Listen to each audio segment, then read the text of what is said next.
Hi అండి అందరికీ.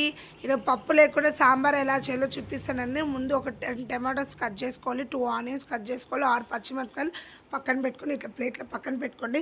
తర్వాత స్టవ్ మీద కుక్కర్ పెట్టి కుక్కర్లో ఆయిల్ వేసుకొని ఇట్లా పచ్చిమిరపకాయలు ఆనియన్స్ ఇలా బాగా ఫ్రై చేసుకోవాలి. ఫ్రై అయ్యేటప్పుడు అలాగే టమాటాలు కూడా వేసి బాగా ఫ్రై చేసుకోవాలి. అలా ఫ్రై అయ్యేటప్పుడు పసుపు ఉప్పు వేసి బాగా వేగనించిన తర్వాత కొద్దిగా వాటర్ పోసి కుక్కర్ మూత పెట్టి 4 విజిల్స్ రానియండి.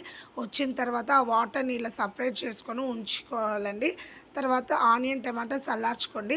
మిక్సీ జార్లో ఆనియన్ టమాటా పచ్చిమిరపకాయలు ఉడకపెట్టగానే అవన్నీ వేసుకొని కొబ్బరి అట్లాగే సాంబార్ పొడి చింతపండు ఉప్పు వేసి గ్రైండ్ చేసుకోండి పేస్ట్ లాగా. అదే కుక్కర్లో రుబ్బుకున్న పేస్ట్ అంతా వేసి బాగా కలుపుకోండి. తర్వాత వడకట్టిన నీళ్ళు ఉంటాయి కదండి, అది కూడా వేసి బాగా కలుపుకొని స్టవ్ మీద పెట్టి ఉడకనివ్వండి. అది ఉడికేటప్పుడు మరో స్టవ్ పైన ప్యాన్ పెట్టుకొని ఇట్లా ఆవాలు జీలకర్ర కరివేపాకు ఇంగువ వేసి బాగా కలిపి ఆ సాంబార్లో వేసుకునేయండి.